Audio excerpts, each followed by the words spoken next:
Ever since October 7th, 2023, Joanna and I have had one recurring wish for our children. But before I share with you what that wish is, I'd like to ask you to do something first.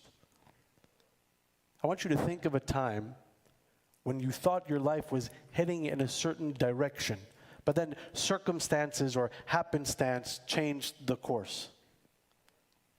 Think about a time when it seemed like you were going to fail, when you were struggling and things looked bleak, but you pulled through.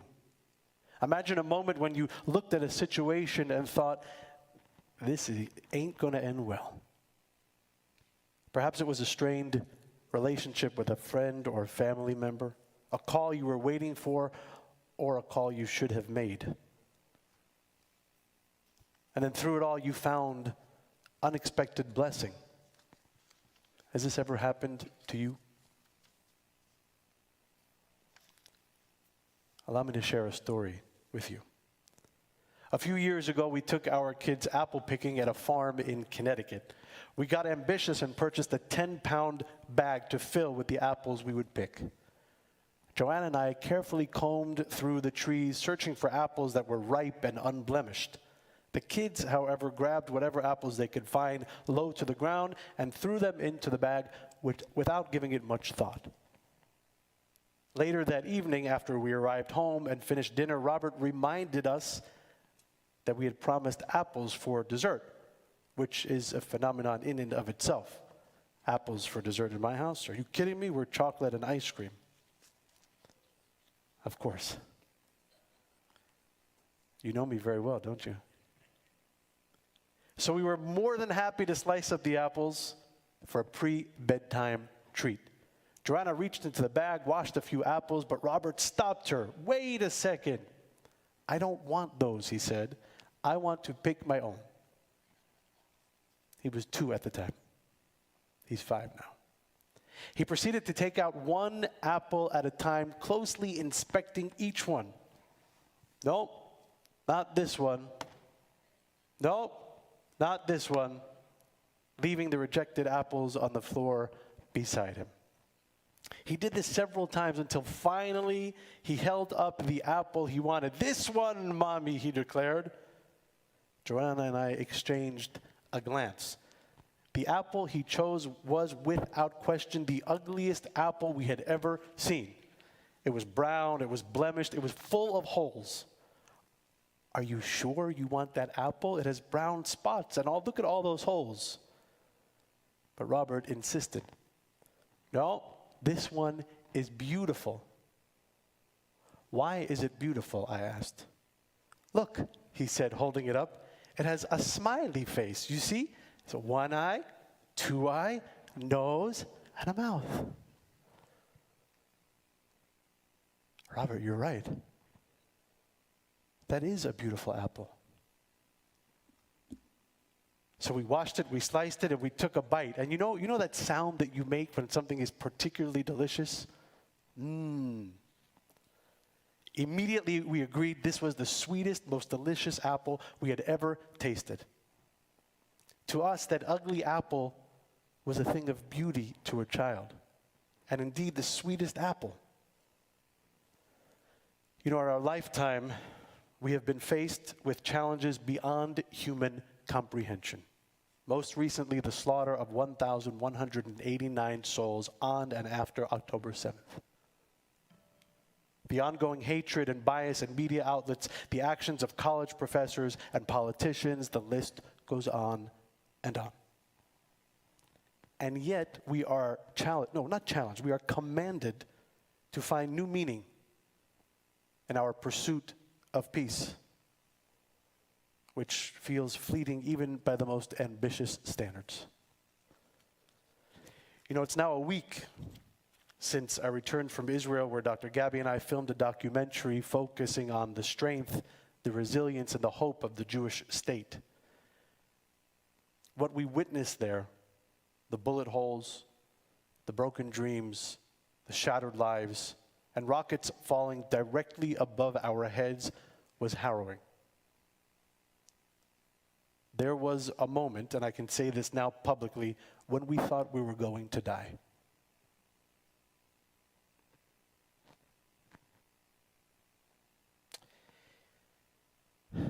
it's not easy for me to talk about.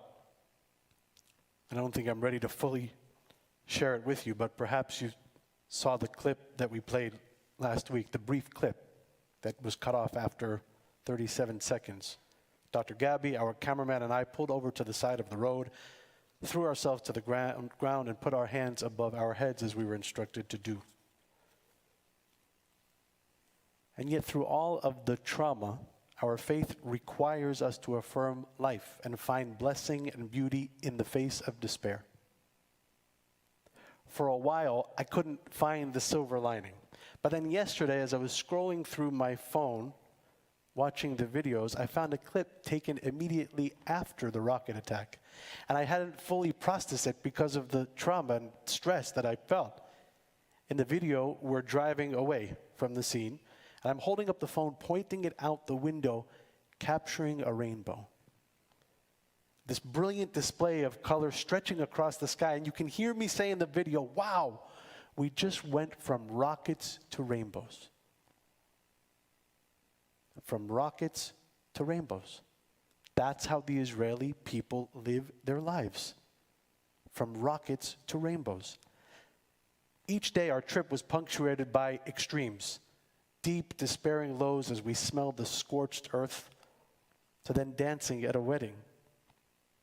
From caskets to the kotel, from empty chairs to cheerful celebrations, from witnessing children cry for their deceased parents to seeing them play with their friends.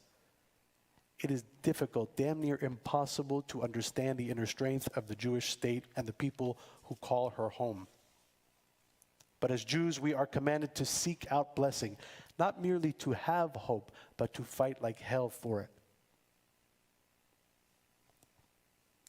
This week we marked Thanksgiving in this country, a supremely Jewish concept. From the moment we wake up and utter the words Modeh Ani, which means it's an expression of gratitude, I am thankful for this day, to the moment we lay down at night with the words of the Shema, we are united in a common purpose.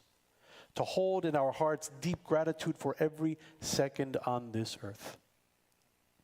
In preparing these remarks, I was reminded of that Naomi Shemer classic that we just sang, Al Kol Eila, where she contrasts the bee sting with the honey. And she writes, save the houses that we live in, the small fences and the wall, from the sudden war-like thunder, may you save them all. Our children remind us that sometimes the ugliest apple can have a smiley face. And so on this Shabbat of Thanksgiving, allow me to share this wish with you, the same wish that we've held for our children since October 7th. May we be blessed to find the smiling face in the apple, to peel away the layers of bitterness, and to taste the sweetness of life.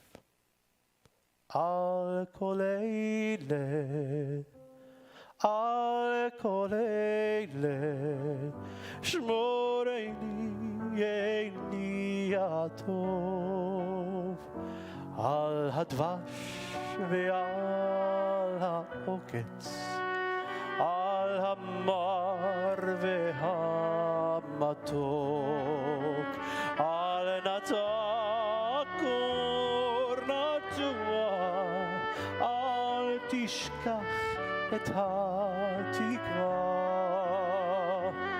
Hashiveni ve'ashuva, El ha'aretz ha'tova,